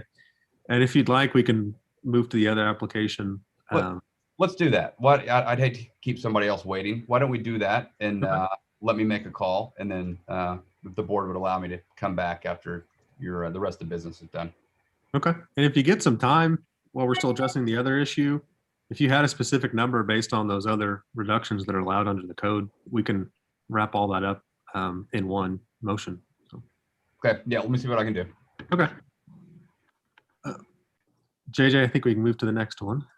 All right, moving on to item number 6, case 14823. That's an application for special exception, Miranda Roberts, to allow home sharing at 1107 Woodlawn Place. Yay, I'm here. Good afternoon, Ms. Roberts. If you wanted to introduce yourself and present your application. I'm Miranda Roberts. I don't know if I'm fully prepared for this. I understood it to be fairly straightforward. I'm wanting to apply for the use of short-term rentals using apps like VRBO and Airbnb. Before you get too far into it, just so the municipal council doesn't send me to time out. Okay. Can we get your address for the record? It's 1107 Woodlawn Place. Okay. So you live on the same street then? No, I own this house. I don't live there currently. Okay. So what's your address? 2537 Cummings Drive. And that's Oklahoma City? Yes. Okay. And sorry to interrupt. Feel free to continue. Oh, yeah, that's fine. I don't know what you really want to hear from me. I don't know if anybody's here to contest it. I did speak to the leader of the HOA, and she kind of asked me questions about it. And I told her that, I don't intend to rent it to anybody for any kind of big functions. And I'm not setting it to default rent. It's kind of a higher end rental. I'm going to be asking like $250 a night for it. I've got fancy finishes in there, so I'm not trying to have a bunch of people just moving through there. So I would expect it to be low noise level, no disturbance to the neighbors. I know most of the neighbors because I have lived in that house in the past. So she wished me luck and said she hoped to see me often. But I don't really know what other questions you might have. It looks like the property's got 3 bedrooms and all 3 will be available for rent. Yeah, but just I'm not going to be renting out to separate people. It would just be, you know, one group at a time or one person at a time or whoever was requesting that rental. Will they have access to the garage? I haven't really decided. I don't think it's necessary. I might kind of store cleaning stuff in the garage. Okay. There's room for 3 cars in the driveway. And then I've got that kind of space in between the 2 trees over there where the trash bins are in the picture that a car can kind of pull up in too. Okay. One of the primary concerns that we get is with regard to parking on the street, especially this street isn't particularly wide. It's not unusually narrow. Yeah, I went over there today and they were cutting down trees. Yeah. So parking is really the main, well, one of the concerns that a lot of neighbors have. And so if you'd be okay with limiting this to only being parking in the driveway and no off-street parking. So 2 or 3 cars max or something. Yeah, and however they can do that, but we have the ability to impose conditions, including how something can be advertised. Okay. And so often we just have people advertise it as no on-street parking, and parking is only going to be in the driveway. Okay. Sometimes that's an issue in the historic areas where you can only fit a car or 2, or you know, maybe there's only off-street parking. It becomes an issue. Yeah, But I this don't know one, what you've seen in that. I mean, I sometimes park in front of the house, and there's space for 2 people to park in front of the house. It's just it's a tight, like I don't know if they would have visitors or that kind of stuff. And like I said, I'm going to try to be very particular in who or the kind of people I allow. You know, definitely seeing what they're doing with the house. I put marble in the kitchen, so I don't want somebody that's going over there and having a party and making a mess, because it basically will ruin all of my stuff in there. yeah, no, I understand. So It looks like with 3 bedrooms, though, 6 to 7 guests, you're probably not going to get more than 3 cars, and 3 cars can park in the driveway. right. So And so- hopefully that shouldn't be an issue. Right. And if they have a guest that stops by and parks on the street, it's not the end of the world. But it's how you advertise on these different platforms. Okay. On this condition that we would put, it would say it has to be advertised as parking in the driveway only, you know, off-street parking only, that kind of thing. Gotcha. Okay.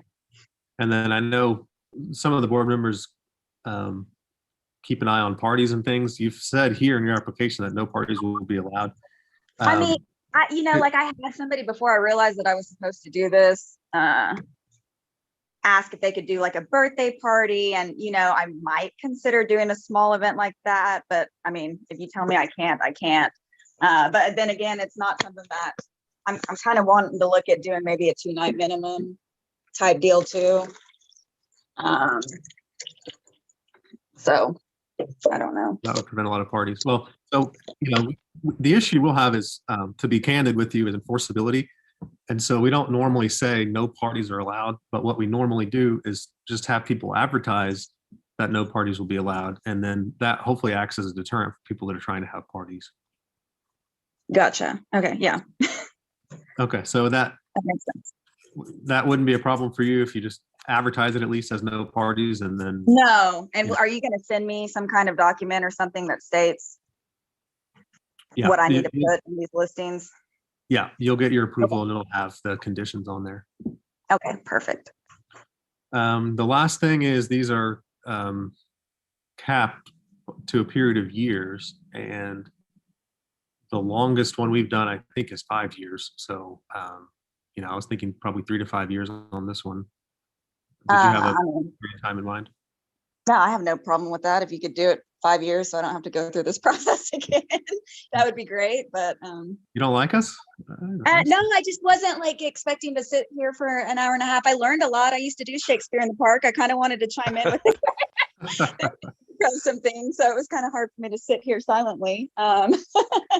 No, I understand. I feel bad you had to sit through the longer one, but we'll flip through this one. Well, no, I'm like, oh, this is kind of cool. Maybe I need to get involved with this. Good to hear. Yeah. It sounds like we've got a new subscriber to our Board of Adjustment meetings. Right. Can I just sit in on these and see what's going on?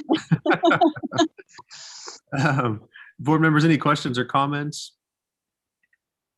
Nope, I think I'm good with everything.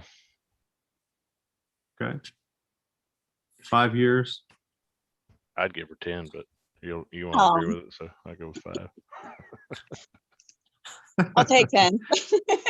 Who knows where we'll be at then, but Yeah, that's Sam's issue with the 10. Yeah, we're just not. It's I'm a very good with new. 5. I'm totally good with 5. Yeah, it's very new, and we're not quite sure how it's going to shake out. City Yeah. council might start doing some different things in a few years, so don't like to do the full 10 for most of them. But yeah, is there anyone else on the line that wanted to speak on this application?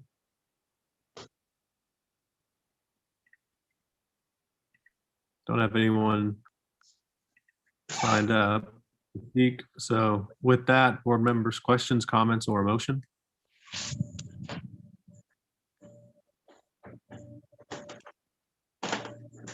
I like to move that we approve case number 1483 based on the fact that she's going to have parking in the driveway and for a period of 5 years.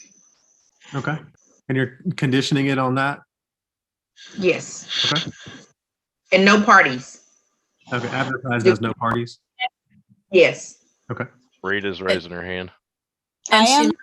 Oh, and she met the statutory standards, didn't she? Yes.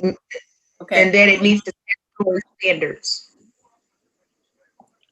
Rita's never going to lose a case in court. To have these motions buttoned up. We've got a motion.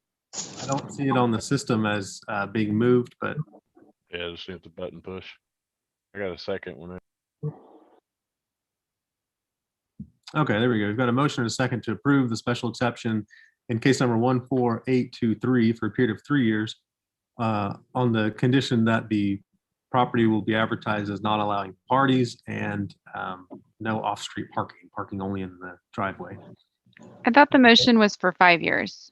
Oh, I'm sorry. I was mixed it up with the last application. It was 3 years. This one is for 5 years. And Ms. Asbury, that was your motion, right, for 5 years?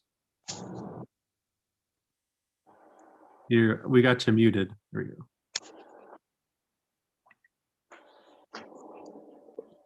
One more time, just for our municipal counselor. I think you're still on mute.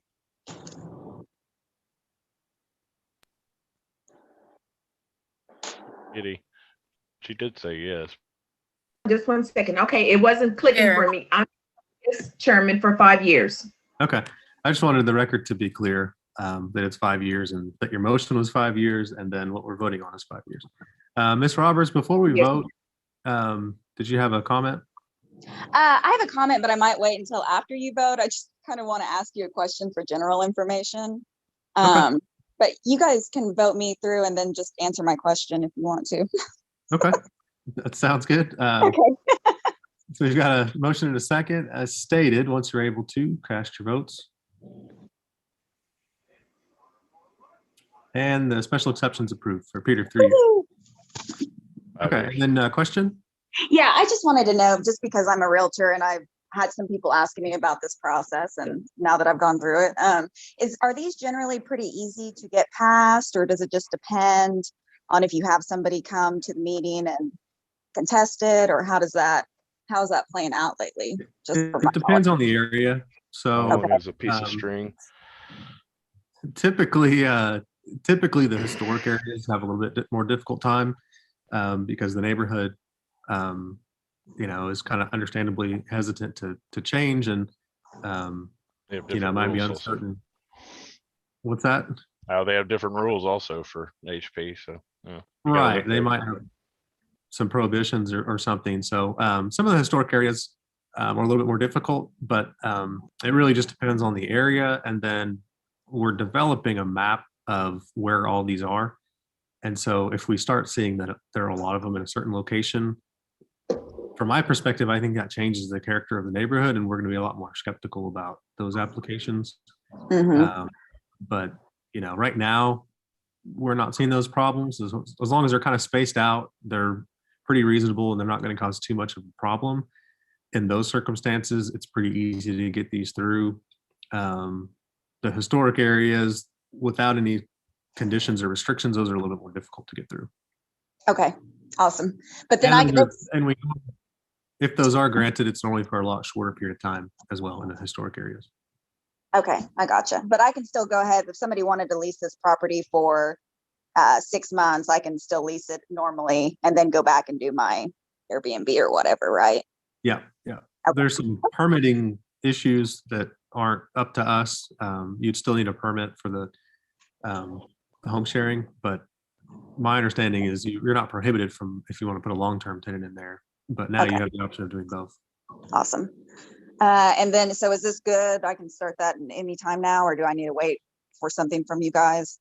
Yeah, there's a 10-day appeal period in case anyone wants to appeal. And then after that point, you'll get the special exception, I believe, in the mail. And JJ can correct me if I'm wrong, but after that 10-day period, then the special exception will apply and you'll be able to rent this property out. Okay, perfect. And JJ, does that sound correct? That's correct. We'll send her a board order once the 10-day appeal period is up. Okay. All right, Ms. Roberts, thank you. Good luck. Okay, awesome. I appreciate you guys. Have a good one. You too.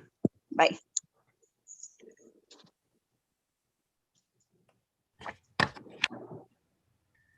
Okay, and then probably to be consistent with keeping our municipal counselor making easy arguments in court, I guess we can go ahead and call the last matter formally, JJ. Okay. Back to item 5, 14825, request of Ajax Holding for a variance to the parking requirements at 13600 North May.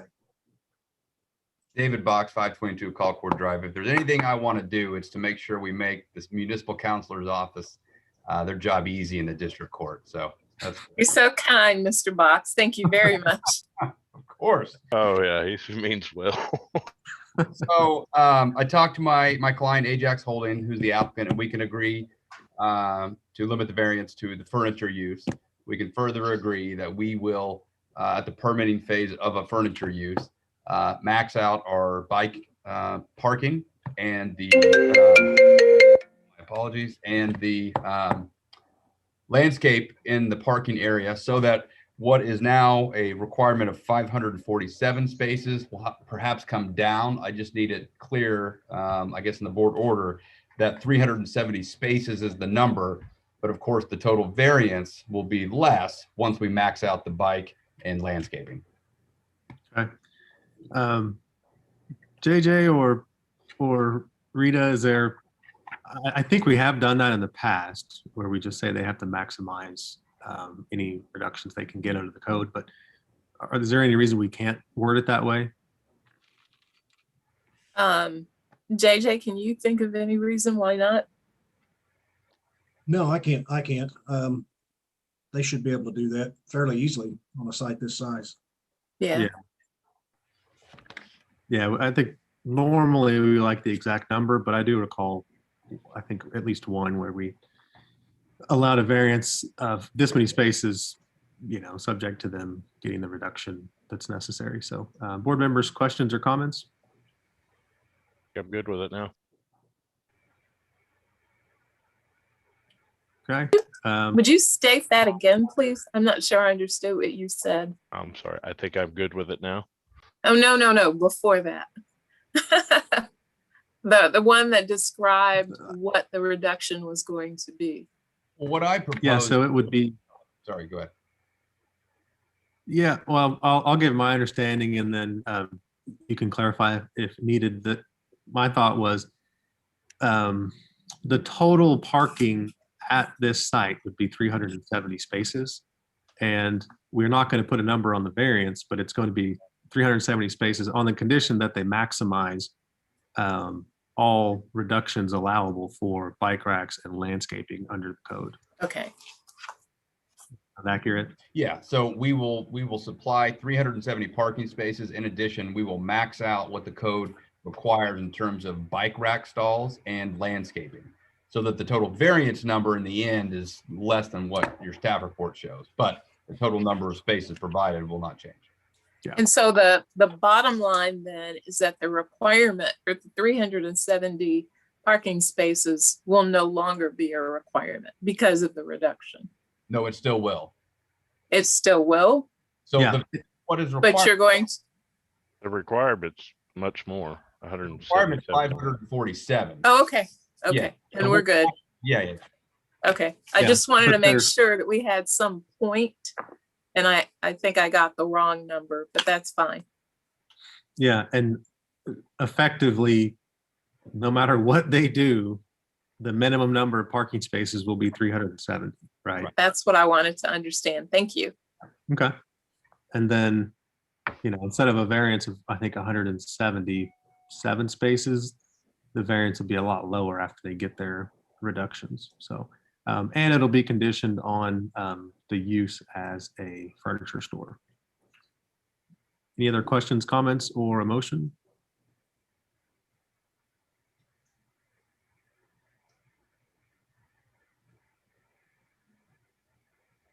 I'll make No a one wants to motion. touch this motion.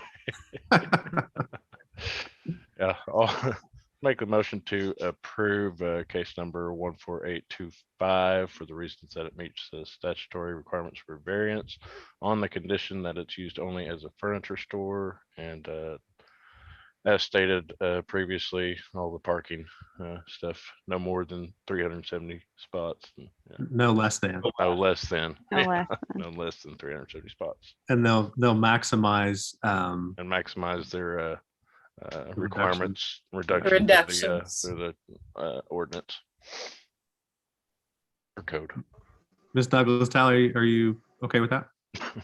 Yes, I was speaking along with him to say reductions, and so he said that, and I think he's doing a great job.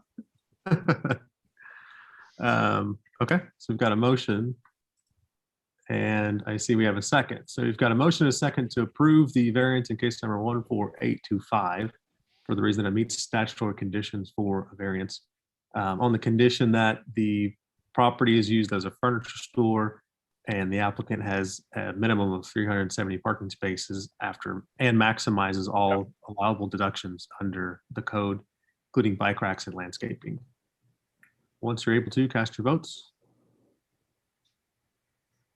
And it's approved. Thank you. Thank you. That is all the items on the public hearing section of the agenda. Next item on the agenda is additional items. There's nothing. Communications and board reports, nothing. Citizens to be heard. I'll wait a couple of seconds to see if there are any citizens that would like to be heard.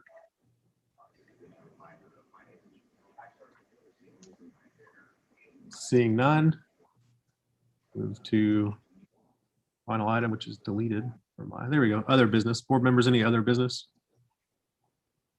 I think one thing for Ms. Douglas Talley, do we know yet whether we have the discretion to have remote meetings or in-person meetings? I'm glad you asked that question. I think that we do, but the city has decided, I think the statute allows discretion, but the city has decided that we will have remote meetings.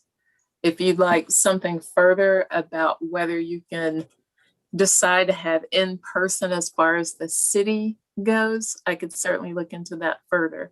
But it's the statute that allows the discretion, and the city itself has said we will have meetings remotely. Okay.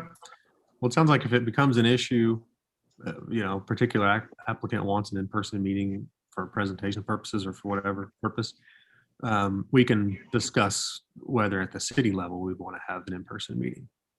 But as far as the statute goes, it sounds like we do have discretion. So, board members, anything else? Okay, we are adjourned. Thank you. Thanks, everyone. Bye, everybody. Bye.